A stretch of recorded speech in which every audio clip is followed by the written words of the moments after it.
ಕನ್ನಡಕ್ಕೆ karate king Shankar ನಾಗ್ ಆದ್ರೆ ವಿದ್ಯಾಪತಿಗೆ karate master ಆಗಿ ನಾಗಭೂಷಣ್ ಅವ್ರು ಬರ್ತಿರೋಂಥದ್ದು. ವಿದ್ಯಾಪತಿ ಸಿನಿಮಾ ಏಪ್ರಿಲ್ 10ಕ್ಕೆ ರಾಜ್ಯಾದ್ಯಂತ ರಿಲೀಸ್ ಆಗ್ತಿದೆ. ಇದರ ಹೆಚ್ಚಿನ ಅಪ್ಡೇಟ್ ಏನು, ಸಿನಿಮಾದಲ್ಲಿ ಒಂದಷ್ಟು ಸ್ಪೆಷಾಲಿಟಿಗಳಿವೆ, ಅದನ್ನ ನಾಗಭೂಷಣ್ ಅವರೇ ರಿವೀಲ್ ಮಾಡ್ತಾರೆ.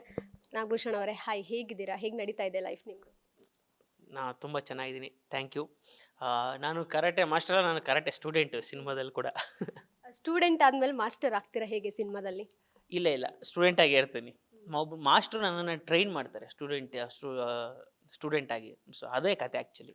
ಒಂದು ಪ್ರೋಮೋ ನೋಡಿದ್ವಿ, ಆ ಝಲಕ್ ಬಿಟ್ಟಿದ್ರು ತುಣುಕನ್ನ ಹೊಡೆಯೋದು, ಆ ಶಾರ್ಟ್ ಕರಾಟೆ. ಯಾವತ್ತಾದ್ರೂ ನೀವು ಕರಾಟೆ ಕ್ಲಾಸ್ಗೆ ಹೋಗಿದ್ದೀರಾ ಸರ್? ಸ್ಕೂಲಲ್ಲಿದ್ದಾಗ ಹೋಗಿದ್ದೆ. ಸ್ಕೂಲಲ್ಲಿದ್ದಾಗ ನಮ್ಮ ಪಿ ಟಿ ಮಾಸ್ಟರ್ ಕಲಿಸ್ತಾ ಇದ್ರು, ಪಂಚಸ್ಸು ಅವು ಇವೆಲ್ಲ, ಕಿಕ್ಸು ಪಂಚಸ್ ಅಂತ ನಮ್ಮ ಮಾಸ್ಟರ್ ಕಲಿಸಿದ್ರು ಒಂದಷ್ಟು ಅಷ್ಟೇ. ಅದಾದಮೇಲೆ ಅಷ್ಟು ಆ ಕಡೆ ಹೋಗಿದ್ದಿಲ್ಲ. ಇಲ್ಲೊಬ್ಬರು ನಮ್ಮ ಫ್ರೆಂಡ್ ರಮೇಶ್ ಅಂತಿದ್ದಾರೆ, ಅವರು ಮಕ್ಕಳಿಗೆ ಜಿಮ್ನಾಸ್ಟಿಕ್ಸು ಕರಾಟೆ ಎಲ್ಲ ಹೇಳ್ಕೊಡ್ತಾರೆ. ಅವ್ರು ಕರಿತಾಯಿದ್ರು ಅವಾಗವಾಗ, ಸರ್ ಬನ್ನಿ, ಇವೆಲ್ಲ ನಿಮಗೆ ಬೇಕಾಗುತ್ತೆ, ಬನ್ನಿ ಅಂತ. ನಾವು ಕಾಮಿಡಿ ಮಾಡ್ತಿರ್ತೀವಿ, ನಮ್ಗೆ ಯಾಕೆ ಬೇಕಾಗಿತ್ತು ಅಂತ. ಬಟ್ ನೋಡಿ, ಕೊನೆಗೆ ಅವ್ರ ಅವಶ್ಯಕತೆ ಬಿತ್ತು ನಮಗೆ. ಯಾವ ಬೆಲ್ಟ್ ನಿಮ್ದು ಕರಾಟೆದಲ್ಲಿ? ಏನೂ ಇಲ್ಲ, ನಮಗೆ ನೋ ಬೆಲ್ಟ್. ನಾವು ಹಂಗೆ ನೋಡಿದ್ರೆ ವೈಟ್ ಬೆಲ್ಟ್. ಒಟ್ನಲ್ಲಿ ಕರಾಟೆ ಕ್ಲಾಸ್ ಹೋಗಿದ್ರಿ? ಕರಾಟೆ ಕ್ಲಾಸ್ ಸ್ಕೂಲಲ್ಲಿ. ಈ ಸಿನಿಮಾದಲ್ಲಿ ಕರಾಟೆ ಅನ್ನುವಂಥದ್ದು ಎಷ್ಟು ಪ್ರಾಮುಖ್ಯತೆ ಪಡೆದುಕೊಳ್ಳುತ್ತೆ? ತುಂಬ ಪ್ರಾಮುಖ್ಯತೆ ಇದೆ ಈ ಸಿನಿಮಾಗೆ. ಅಂದರೆ ನೀವು ಸಿನಿಮಾದಲ್ಲಿ ನೋಡಿದ್ರೆ ಆಲ್ರೆಡಿ ಗರುಡರಾಮ್ ಅವರು ವಿಲನ್ನು. ಸೊ ನಾನು ಗರುಡರಾಮ್ ಅವ್ರನ್ನ ಹೊಡಿಬೇಕು ಅಂದ್ರೆ ಯಾವ ಥರ ಕರಾಟೆ ಕಲಿಬೇಕು, ಸೊ ಆ ಥರ. ಸೊ ಆಬ್ವಿಯಸ್ಲಿ ಅಂದರೆ ಸಿನಿಮಾ ಈ ಕರಾಟೆ ಮಾರ್ಷಲ್ ಆರ್ಟ್ಸು ಇದು ಸುತ್ತ ಹ್ಯೂಮರಸ್ ಆಗಿ, ಅದೊಂದು ಕಾಮಿಡಿಯಾಗಿ ಸುತ್ತುತ್ತೆ. ಕರಾಟೆ ಸ್ಟೂಡೆಂಟ್ ಆಗಿ ಆ ಕಡೆ ಸೂಪರ್ ಸ್ಟಾರ್ ಆಕ್ಟ್ರೆಸ್ ಆಗಿ ಮಲೈಕಾ ಅವ್ರು ಕಾಣಿಸ್ಕೊಂಡಿರ್ತಾರೆ. ಅವ್ರನ್ನ ನೀವು ಬೀಳಿಸ್ಕೊತೀರಾ, ಅವ್ರು ಬೀಳಿಸ್ಕೊತಾರ? ಜಗತ್ತಲ್ಲಿ ಯಾವತ್ತೂ ಹುಡುಗನೇ ಹುಡುಗಿನ ಬೀಳಿಸ್ಕೋಬೇಕು. ಇಲ್ಲಿ ಹುಡುಗಿ ಯಾರು ಅಂದರೆ ಹೀಗೆ ಇರುತ್ತೆ ಅಂತಲ್ಲ, ಒಂದಷ್ಟು ಎಕ್ಸೆಪ್ಷನ್ಸ್ ಇದ್ದಾವೆ. ಬಟ್ ಯೂಶಲಿ ಅದು ಗಂಡೇ ಪ್ರಯತ್ನ ಮಾಡಬೇಕು. ಸೊ ಆಬ್ವಿಯಸ್ಲಿ ಅವ್ರು ಸೂಪರ್ ಸ್ಟಾರು. ಈ ಸಾಂಗಲ್ಲಿ ನೋಡಿದ್ದೀರಾ, ನಾನು ಫ್ಯಾನು ಸಾಂಗಲ್ಲಿ. ಸೊ ನಾನೇ ತುಂಬ ಕಷ್ಟಪಟ್ಟು ಬೀಳಿಸ್ಕೊಳ್ಳೋದು ಸಿನಿಮಾದಲ್ಲಿ. ರಿಯಲ್ ಲೈಫಲ್ಲಾದರೂ ಅಂತ ಹರಸಾಹಸಕ್ಕೆ ಯಾರು ಹೋಗೋದಿಲ್ಲ, ಸಿನಿಮಾದಲ್ಲಿ ಆ ಕತೆ. ಗೊತ್ತಿಲ್ಲ, ನೀವು ಇದನ್ನ ಹೀರೋಯಿನ್ಗಳನ್ನ ಕೇಳಬೇಕು, ಒಂದಷ್ಟು ಜನ ಮದುವೆ ಆಗಿರೋರ್ನ, ಇವ್ರು ಹೆಂಗೆ ಬೆಳೆಸ್ಕೊಂಡ್ರು ಅಂತ. ಆವಾಗ ಗೊತ್ತಾಗುತ್ತೆ ಎಷ್ಟು ಕಷ್ಟಪಟ್ಟಿದ್ದಾರೆ ಅವರು ಅಂತ. ಸಿನಿಮಾ ಶೂಟಿಂಗ್ ಅಲ್ಲಿ ಅಂದ್ರೆ ಸಿನಿಮಾನೇ ಒಂದ್ ರೀತಿ ಫನ್ ಆಗಿ ಬಂದಿದೆ, ಜೊತೆ ಕಾಮಿಡಿ ಜಾನರ್ ಅಂತ ಹೇಳಿದ್ರು. ಸಿನಿಮಾ ಶೂಟಿಂಗ್ ಅಲ್ಲಿ ಯಾವ ರೀತಿ ಬಂದಿರ್ಬೋದು? ಜೊತೆಗೆ ಗರುಡರಾಮ್ ಸರ್ ನಿಮ್ಮ ವಿಲನ್ ಆಗಿ ಎದುರಾಳಿಯಾಗಿ ನಿಂತಿರೋಂಥದ್ದು ಫೈಟಿಂಗ್ ಶಾರ್ಟ್ಸ್ ಏನಾದ್ರು ಇದೆಯಾ ನಿಮ್ಮ ಇಬ್ಬರದು? ಇದೆ, ಡೆಫಿನೆಟ್ ಆಗಿದೆ. ಸಿನಿಮಾನೇ ನಾನು ಮತ್ತು ಅವರ ಮುಖಾಮುಖಿನೇ ಸಿನಿಮಾ.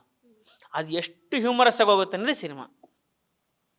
ನೀವು ಅದರಲ್ಲಿ ಗರುಡರಾಮ್ ಅವ್ರ ಇಂಟ್ರೊಡಕ್ಷನ್ ನೋಡ್ಬೋದು, ಅವ್ರು ಹೆಂಗೆ ಯಾವ ಥರ ಇದ್ದಾರೆ, ಸೊ ನಾನು ಯಾವ ಥರ ಇದ್ದೀನಿ. ಸೊ ನನ್ನ ಅವರ ಮುಖಾಮುಖಿ ಆದಾಗ ಏನಾಗುತ್ತೆ, ಅದೇ ಕಾಮಿಡಿ ಅಲ್ವಾ. ನಾನು ಅವ್ರ ಮುಖಾಮುಖಿ ಆಗೋದೇ ಅದಕ್ಕೆ ಕರಾಟೆ ಕ್ಲಾಸ್ಗೆ ಹೋಗೋದು ನಾನು.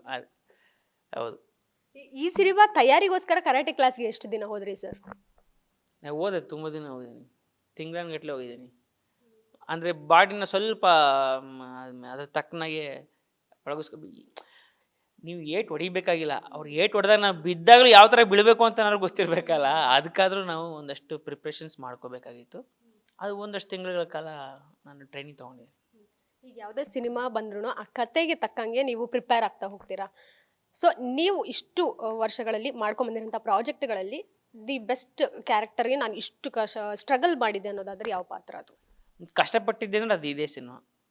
ಯಾವ್ದಾದ್ರು ಸಿನಿಮಾಗೆ ತುಂಬ ಕಷ್ಟಪಟ್ಟಿದ್ದೀನಿ ಅಂದರೆ ಆ್ಯಕ್ಚುಲಿ ಅದು ಈ ಸಿನಿಮಾ. ಯಾಕಂದರೆ ಇದು ಡಿಮ್ಯಾಂಡ್ಸ್, ಬೇರೆನೇ ಸ್ಕಿಲ್ ಸೆಟ್ ಡಿಮ್ಯಾಂಡ್ ಮಾಡುತ್ತೆ ಈ ಸಿನಿಮಾ.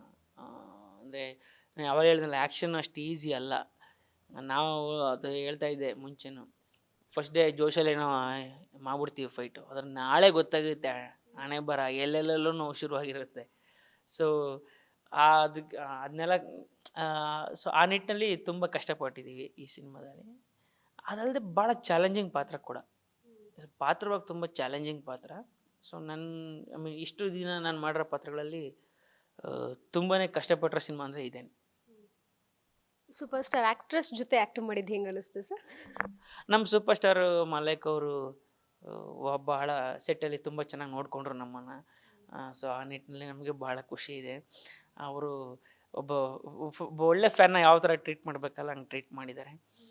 ಮತ್ತು ಅವರು ದಾವಣಗೆರೆಯವರು, ಬೇಸಿಕ್ಲಿ ಅವರು ಬೆಣ್ಣೆಯಾಗೂ ಇರ್ತಿದ್ರು, ಮಿರ್ಚಿಯಾಗೂ ಇರ್ತಿದ್ರು. ಸೊ ಆ ಕಾಂಬಿನೇಷನ್, ಆ ಎರಡು ಮುಖಗಳನ್ನ ನೀವು ಸಿನಿಮಾದಲ್ಲಿ ನೋಡ್ಬೋದು. ಅವರು ಬೆಣ್ಣೆಯಾಗಿ ಯಾವಾಗಿರ್ತಾರೆ, ಕೋಪ ಬಂದರೆ ಯಾವಾಗ ಮಿರ್ಚಿ ಹಾಕ್ತಾರೆ ಅಂತ. ಯಾರ್ದು ಕೇಳಿದ್ದೀನಿ, ಇನ್ನೂ ಕೊಟ್ಟಿಲ್ಲ. ಬಹುಶಃ ಸಿನಿಮಾ ಸಕ್ಸಸ್ ಇವೆಂಟ್ ಕೊಡ್ಬೋದಾ ಅಂತ. ಹೌದು. ಅಲ್ಲ, ಅವರೇನೋ ಆಕ್ಟ್ರೆಸ್ ಆದ್ರು, ನಿಮ್ಮನ್ನ ಹೀರೋ ಮಾಡ್ತಾರ ಸಿನಿಮಾದಲ್ಲಿ? ಇಲ್ಲ, ನಾನು ಸಿನಿಮಾದಲ್ಲಿ ಬೇಸಿಕಲಿ ನಾನು ಈಗ ವಿದ್ಯಾಪತಿ ಸಿನಿಮಾ, ಅವರು ವಿದ್ಯಾನ ಪಾತ್ರ. ಸೊ ಅವರ ಪತಿ ನಾನು, ವಿದ್ಯಾಳ ಪತಿ ನಾನು. ಸೊ ಅವ್ರ ಗಂಡ ನಾನು. ಸೊ ಅವ್ರನ್ನ ಹೆಂಗೆ ಈ ಸಾಂಗಲ್ಲಿ ನೋಡಿರ್ತಾರೋ ಪಟಾಯಿಸಿ ಮದುವೆ ಆಗಿರ್ತೀನಿ. ಸೊ ವಿದ್ಯಾ ಮತ್ತು ವಿದ್ಯಾಪತಿ ನಡುವೆ ಆಗೋ ಅಲ್ಲಿ ಒಂದಷ್ಟು ಕಾನ್ಫ್ಲಿಕ್ಟ್ಸು ಅದ್ರ ಸುತ್ತ ನಡೆಯುವಂಥದ್ದು ಸಿನಿಮಾ.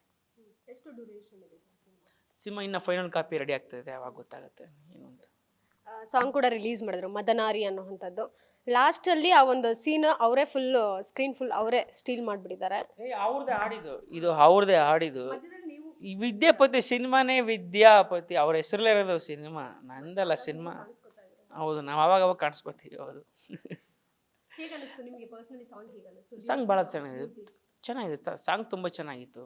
ಅವರು ತುಂಬ ಕಷ್ಟಪಟ್ಟಿದ್ದಾರೆ, ಡ್ಯಾನ್ಸ್ ಪ್ರಾಕ್ಟೀಸು ಮತ್ತೊಂದು ಇದು ಅಂತ. ಸೊ ಅವ್ರು ತುಂಬ ಚೆನ್ನಾಗಿ ಕಾಣ್ತಾರೆ, ಮಾಲಕ್ ಅವರು. ಬೇಸಿಕ್ಲಿ ಅವ್ರ ಸಾಂಗ್ ಇದು. ಸೊ ನಾನಲ್ಲೊಬ್ಬ ಹೇಗೆ ನಾವು ಇಲ್ಲಿ ಶೂಟಿಂಗ್ ನಡಿಬೇಕಾದ್ರೆ ನೋಡ್ತಿರ್ತೀವಿ ಗೊತ್ತಾ, ಅವ್ರು ಶೂಟಿಂಗ್ ಅಂತೆ ನೋಡ್ತಿರ್ತೀವಲ್ಲ, ಹಂಗೆ ಆ ಥರ ನಾನೊಬ್ಬ ಫ್ಯಾನ್ ಆಗಿ ಸಿನಿಮಾದಲ್ಲಿ ಅವಾಗ ಬಂದು ನೋಡ್ಕೊಂಡು ಹೋಗಿರ್ತೀನಿ. ಸ್ಪೆಷಲ್ ಅಂದರೆ ಜಗ್ಗೇಶ್ ಸರ್ ಹಾಡಿರೋ ಅಂಥದ್ದು ಒಂದು ಸಾಂಗ್ ಇದೆ. ಅದು ನಿಮ್ಗೆ ಎಷ್ಟು ಖುಷಿ ಕೊಡುತ್ತೆ ಸರ್? ಯಾಕಂದರೆ ಜಗ್ಗೇಶ್ ಅವರ ಅಭಿನಯ ನೋಡ್ತಿದ್ದನ್ನೇ ಒಂದು ರೀತಿ ಕಳೆದೋಗ್ಬಿಡ್ತಾರೆ ಅಭಿಮಾನಿಗಳು. ಈ ಜಗ್ಗೇಶ್ವರನೇ ನಾವು ಈಗ ಈ ಥರದೊಂದು ಸಿಚುವೇಶನ್ ಇದೆ ಸರ್, ನೀವು ಆಡಿದ್ರೆ ಚೆನ್ನಾಗಿರುತ್ತೆ ಅಂತ ಕೇಳಿದೆ. ಬಾರೋ ಆಡೋಣ ಅಂತ ಅವರು ಇಮ್ಮಿಡಿಯೇಟಾಗಿ ಹೇಳಿದ್ದು. ಅವ್ರು ಆಡಿದಾಗ ಒಂದೇನೋ ಒಂದು ತೂಕ ಬರುತ್ತೆ ಅಂತ ಹಾಡಿಗೆ. ಸೊ ಡೆಫಿನೆಟಾಗಿ ಖುಷಿ ಇದೆ. ಅಂದರೆ ದೊಡ್ಡ ಕಲಾವಿದರು ನಮ್ಮ ಜೊತೆ ಕೈ ಜೋಡಿಸಿದಾಗ ನಮಗೊಂದು ಒಳಗಡೆ ಒಂದು ಖುಷಿ ಇರುತ್ತಲ್ಲ, ಅದಿದೆ. ಪ್ರತಿ ಸಿನಿಮಾ ನೋಡಿದಾಗಲೂ ನಿಮ್ಮ ಲುಕ್ಕಲ್ಲಿ ಏನು ಚೇಂಜಸ್ ಕಾಣಿಸ್ತಿಲ್ವಲ್ಲ, ಯಾಕೆ? ಅಂದರೆ ಹೇರ್ ಸ್ಟೈಲ್ದು ಇರ್ಬೋದು, ಬಿಯರ್ಡ್ ಇರ್ಬೋದು, ಏನಾದರೂ ಚೇಂಜಸ್ ಬೇಕಲ್ಲ? ಆ ಚೇಂಜಸ್ ಈ ಸಿನಿಮಾದಲ್ಲಿ ಇದೆ, ನೀವು ನೋಡ್ಬೋದು. ನಾವು ಇದ್ರಲ್ಲಿ ಕಾಣ್ತಿರಲ್ಲ, ಆ ಕರಾಟೆ ಸಾಂಗಲ್ಲಿ ನೋಡ್ತಿರಲ್ಲ, ಫುಲ್ ಎಲ್ಲ ಬೇರೆ.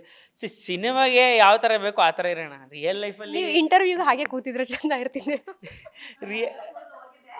ರಿಯಲ್ ಲೈಫಲ್ಲಿ ಹೆಂಗೆ ಬೇಕೋ ಹಂಗೆ ನಾರ್ಮಲ್ ಆಗಿ ಇದ್ಬಿಟ್ರೆ ಆಯಿತು. ಅದು ಸಿನಿಮಾದಲ್ಲಿ ಅದಕ್ಕೆ ಸಿನಿಮಾಕ್ಕೆ ಪಾತ್ರಕ್ಕೆ ಹೆಂಗೆ ಬೇಕೋ ಹಂಗೆ ಇದ್ಬಿಡೋಣ. ರಿಯಲ್ ಲೈಫಲ್ಲಿ ನಾವು ಹೆಂಗಿರ್ತೀವಿ ಆರಾಮಾಗಿ ಹಂಗೆ ಇದ್ಬಿಟ್ರೆ ಸಾಕು ಅಂತ ಅಂದ್ಕೊಂಡಿದ್ದೀನಿ. ಏನು, ನಮ್ಮ ಮನೆಯವ್ರು ಬಹಳ ಖುಷಿಯಾಗಿದ್ದಾರೆ. ಅವರು ಖುಷಿಯಾಗಿರೋದು ನಮ್ಮ ಖುಷಿನ ದ್ವಿಗುಣಗೊಳಿಸಿದೆ. ಇನ್ನು ಡಾಲಿ ಪಿಕ್ಚರ್ಸ್ ಅಲ್ಲಿ ಬರ್ತಿರೋಂಥ ಸಿನಿಮಾ ಇದು ನಿಜ ಹೇಳ್ತಿರೋದು. ಯಾಕಂತ ಹೇಳಿದ್ರೆ ಡಾಲಿ ಪಿಕ್ಚರ್ಸ್ ಅಂದ ತಕ್ಷಣ ಸಿನಿಮಾ ಅವರು ಸೆಲೆಕ್ಟ್ ಮಾಡೋವಂಥದ್ದು ಇರ್ಬೋದು, ಅವ್ರು ನಿರ್ಮಾಣ ಮಾಡೋದು ಕಂಟೆಂಟ್ ಮೇಲೇ ಇರುತ್ತೆ. ಜೊತೆಗೆ ಅಭಿಮಾನಿಗಳ ನಾಡಿ ಮಿಡಿತವನ್ನ ಅವ್ರು ತಿಳ್ಕೊಂಡಿದ್ದಾರೆ, ಯಾವ ರೀತಿ ಸಿನಿಮಾ ಮಾಡಿದ್ರೆ ಇದು ಪ್ರೇಕ್ಷಕರ ಮನ ತಲುಪುತ್ತೆ ಅನ್ನುವಂಥದ್ದು. ಜೊತೆಗೆ ಬಿಸ್ನೆಸ್ ವೈಸ್ ಕೂಡ. ಸೊ ಈ ಸಿನಿಮಾ ಕೂಡ ಅವ್ರು ತಗೊಂಡಿರುವಂಥದ್ದು, ನಿರ್ಮಾಣ ಮಾಡಿದ್ದಾರೆ. ಯಾವ ರೀತಿ ನಿಮ್ಮ ಫ್ರೆಂಡ್ ಬಗ್ಗೆ ನೀವೇ ಹೇಳ್ಬೇಕಷ್ಟೇ. ಯಾವ ಧನಂಜಯ ಖುದ್ದು ತಾನೇ ಒಬ್ಬ ಸಾಹಿತ್ಯ ಆಸಕ್ತಿ ಇರೋವಂಥ ವ್ಯಕ್ತಿ. ಸೊ ಹಂಗಾಗಿ ಆಮೇಲೆ ಯಾವುದೇ ಒಂದು ಒಳ್ಳೆ ಕತೆ ನೋಡಿದ್ರೆ ತುಂಬ ಎಕ್ಸೈಟ್ ಆಗ್ತಾನೆ. ಇಲ್ಲ ಈ ಕತೆ ಚೆನ್ನಾಗಿದೆ, ನಾವೇ ಮಾಡೋಣ ಅಲ್ವಾ ಅನ್ನೋ ಥರ. ಸೊ ಆ ನಿಟ್ಟಿನಲ್ಲಿ ಟಗರು ಪಲ್ಯ ಇರ್ಬೋದು, ಈಗ ಈ ಸಿನಿಮಾ ಇರ್ಬೋದು. ಸೊ ನಾನು ಸಿನಿಮಾ ಮಾಡಲಿಲ್ಲ ಪರವಾಗಿಲ್ಲ, ಯಾರೋ ಸಿನಿಮಾ, ಬಟ್ ಸಿನಿಮಾ ತುಂಬ ಚೆನ್ನಾಗಿ ಆಗಬೇಕು. ಸೊ ನನ್ನ ಕಡೆಯಿಂದ ಏನೋ ಒಂದು ಆಗಬೇಕು ಅನ್ನೋದೊಂದು, ಅದು ಯಾವಾಗಲೂ ಅದೊಂದು ತವಕ ಇದ್ದೇ ಇದೆ ಅವನಿಗೆ, ಒಳ್ಳೊಳ್ಳೆ ಸಿನಿಮಾಗಳು ಕೊಡಬೇಕು ಅಂತ. ಆಮೇಲೆ ನಾವು ಡಾಲಿ ಪಿಕ್ಚರ್ಸಲ್ಲಿ ಮಾಡಿದ ಸಿನಿಮಾಗಳು ಎಲ್ಲವೂ ಹಿಟ್ಟಾಗಿದ್ದಾವೆ. ಸೊ ಅದು ಬಡವರಾಸ್ಕಲ್ ಇರ್ಬೋದು, ಹೆಡ್ ಬುಷ್ ಇರ್ಬೋದು, ಟಗರು ಪಲ್ಯ ಇರ್ಬೋದು, ನಂತರ ನಾವು ಪ್ರೆಸೆಂಟ್ ಮಾಡಿದ ಡೇರ್ಡೆವಿಲ್ ಮುಸ್ತಫಾ ಇರ್ಬೋದು. ಸೊ ನೆಕ್ಸ್ಟು ಈಗ ವಿದ್ಯಾಪತಿ. ಸೊ ಇದು ಕೂಡ ಸಿನಿಮಾ ತುಂಬ ಚೆನ್ನಾಗುತ್ತೆ ಅನ್ನೋ ನಂಬಿಕೆ ಇದೆ. ಅವ್ರ ದಾಂಪತ್ಯ ಜೀವನಕ್ಕೆ ಇತ್ತೀಚೆಗೆ ಅಷ್ಟೇ ಕಾಲಿಟ್ರು. ಫ್ರೆಂಡಾಗಿ ಏನು ಹೇಳಿದ್ರಿ, ಏನು ಹಾರೈಸಿದ್ರಿ? ಈಗ ಹಾರೈಸೋದೇನಿದೆ, ಈಗ ಮದುವೆ ಆಗ್ತಿದ್ದೇನೆ ಅಂದಾಗ ನಾವೇನು ಹೇಳೋಕ್ಕಾಗುತ್ತೆ. ಸೊ ಒಂದು ಒಳ್ಳೆ ಹುಡುಗಿನೇ ಹುಡ್ಕೊಂಡಿದ್ದಾನೆ. ಸೊ ಇಬ್ಬರು ಒಬ್ರಿಗೊಬ್ರು ಒಬ್ರಿಗೊಬ್ರು ಲಕ್ಕಿ ಅಂತ ಹೇಳ್ತೀನಿ ಇಬ್ರು. ಸೊ ಆ್ಯಕ್ಟ್ರು ಮತ್ತು doctor combination blockbuster hit ಆಗಲಿ ಅಂತ ಹೇಳ್ತೀನಿ. ಗ್ಯಾರಂಟಿ ನ್ಯೂಸ್, ಸುದ್ದಿ ಖಚಿತ, ನ್ಯಾಯ ನಿಶ್ಚಿತ.